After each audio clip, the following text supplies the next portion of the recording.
Hardly anyone knows this, but Laporta quickly left his position, and the internal situation at Barcelona right now is as chaotic as a real civil war. Debated victory over Mallorca turned out to be his last match in charge, but everything happened so quietly that no one realized it in time. The difference is that at Real Madrid, Perez can sit there forever, regardless of good or bad results. Barcelona, meanwhile, always appear like a political minefield ready to explode at any moment. The club members are deeply divided. One side sees Laporta as the hero who saved Barca from the brink of financial collapse, while the other sees him as the camp of the Camp Nou rebuild disaster and the ongoing financial problems. The Fontenaroli lost the hanging election has started painting a vision of bringing hell into a club that is almost out money. Laporta has no Alvecaf step back and will not return to his position until an official announcement is made. Did you know that Lamine seems to have two different modes every time he steps onto the pitch? He's only 17, but he already shows a really unique sense of identity. When he plays for Barcelona, his boots feature 3 flags: Spain, Morocco, and Ecuador, a way of honoring all his roots. But here's the interesting part. When he represents the Spanish national team, he removes the Spain flag from his boots because that symbol is already on his chest, and keeps the Morocco and Ecuador Ghana flags standing out at the front. It's almost like he has a Barcelona mode and Spain mode that activate depending on the situation, just like a game character switching states before a match. This video exposes the dark side it tells you about when it comes to the dream of becoming a professional footballer. One day you re-sharing a locker room with Cristiano Ronaldo at Juventus. Not long after you re-standing on a construction site, holding a hammer, wondering all went wrong. That's the story of Sendrum Kamaraj, a player once pursued by both Switzerland and Kosovo, trained in one of Europe's top academies. Now, instead of beating defenders, he's building brick walls. Not because of a devastating injury, not because of some scandal, but simply because of the harsh reality that most academy talents eventually have to face. Don't be so quick to judge by appearances, because this player's story will make you think twice. While other stars are popping champagne on luxury yachts, Rafinha chose to go back to where it all started, and not just symbolically, he literally returned to his old neighborhood, one of the toughest areas in Brazil, where he grew up. He personally prepared gifts, handed out food, delivered Christmas baskets packed with essentials to every doorstep, and even organized a big party for the whole community like it was the most normal thing in the world. No media cameras, no Paris. Rafinha being true to who he is, and the most special part, all night long, there was only one there going through the neighborhood,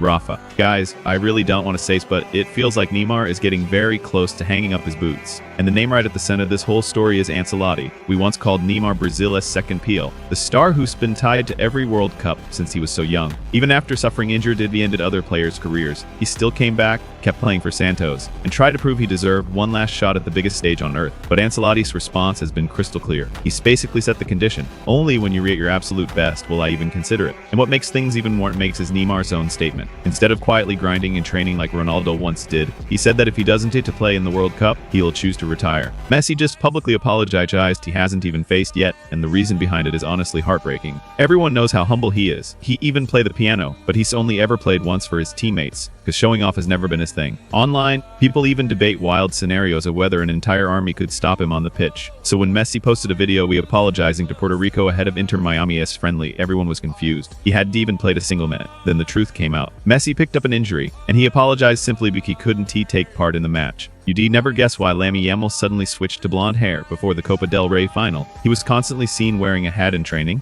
leaving everyone confused about what was going on. But just before kickoff, Yamal took the hat off and revealed his freshly dyed bright blonde hair. Later, the real reason came out. He did as a tribute to his idol Neymar, deliberately recreating the idol hairstyle Neymar wore during his peak years at Barcelona. So what do you think? Does the new look actually suit Yamal? What if I told you Yamal's little brother looks like he can see the future? When the kid ran into Alex Padilla, he instantly felt something was off and threw a handful of glitter straight into her face the moment he spotted Barca's mascot. At first, he even panicked and ran away, but just seconds later he realized she was actually on their side and went back to normal. But everything changed when Nee Williams showed up. When this mini Yamal seemed to sense that Nico would betray his big brother, his reaction was completely different this time, and what he did next left everyone stunned. Can you believe Pep Guardiola showed up in almost the same outfit game after game? It's not because he has short of money or doesn't care about his image. Even as one of the highest paid managers in the world, Pep usually sticks to a simple Kirk or turtleneck, dark pants, and clean sneakers. The reason is all about mindset. He's influenced by Steve Jobs, wearing the same style every day to avoid wasting energy on small decisions. Pep wants his mind focused on lyrics. On top of that, he's pretty superstitious. During Man City's long winning streak in the 2020-2021 season, he barely changed usual outfit. For Pep, it's not about fashion, it's about belief. There are players who battled so hard on the pitch that they ended up paying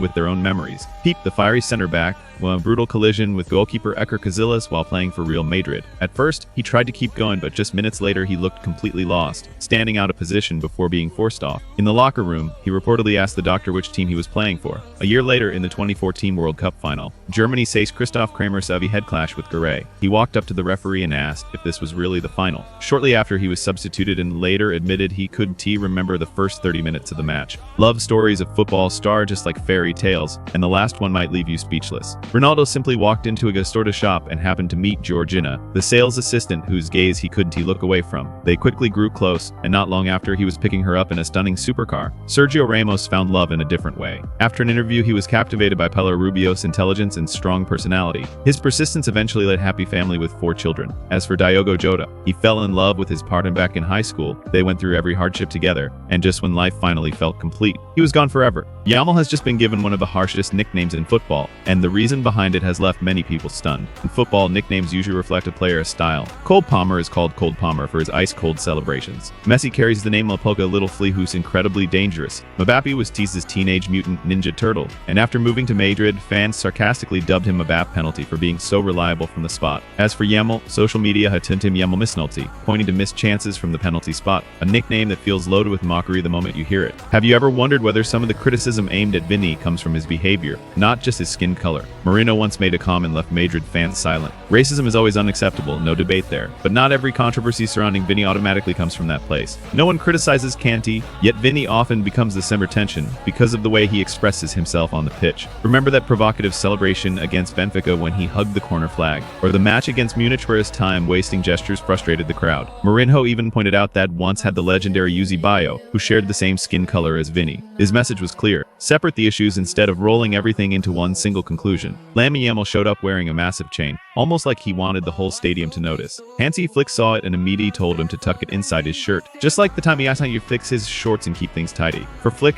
discipline always comes before anything flashy. But when he stood next to Raka, Yamal subtly pulled the chain back out, as if without a few pieces of jewelry, he just wouldn't feel like himself. The little moment made the atmosphere pretty interesting. Who knows? Maybe after this, Rafinha get watched a bit more closely, and who knows, in the next few games, he might even find himself spend some time on the bench. The manager who made all Europe bow for 3 straight seasons is getting ready to return. Zinedine Zidane, the man who turned 3 Champions League titles with Real Madrid into something that felt almost normal, is preparing for a comeback to the Dugout. Mbappe could once again work with his childhood idol, but this time as player and coach. In his very first spell, Zidane achieved something unprecedented, winning the Champions League 3 times in a row, a record no one has matched since. Florentino Perez has tried more than once to bring him back to the Bernabeu. However, according to Fabrizio Romano, Zidane has a different target in mind: taking over the French national team after the upcoming World Cup. What many people believe about Romano might not be as true as you think. Some label him as a playboy, while Messi is often seen as ultimate family man. But a story from Ronaldo's ex, Gemma Atkinson, made the public look at things differently. After they broke up, certain tabloids approached her with a shocking offer, hundreds of thousands of dollars, just to say something negative about him. They wanted a few damaging quotes to spark a scandal. But here's the twist: Gemma flat out refused. She said she had nothing bad to say about Ronaldo, even with a huge amount of money on the table, a detail that definitely makes people think twice. How is Robert Lewandowski scoring consistently and competing for the Golden Boot at 36? While many players from his generation have declined, he keeps finding the net in La Liga with more than 20 goals in a single season. And the secret isn't tacted edge technology. It's Anna Lewandowska, his wife, a former karate champion and now a nutrition expert. She designs an extremely strict diet for him, limiting dairy, avoiding wheat, and almost completely cutting out sugar. He even eats dessert before the main course so his body can absorb energy faster, following her advice. It might sound unusual, but Lewandowski fully trusts Anna, and the result, he keeps scoring like he's never aged a day.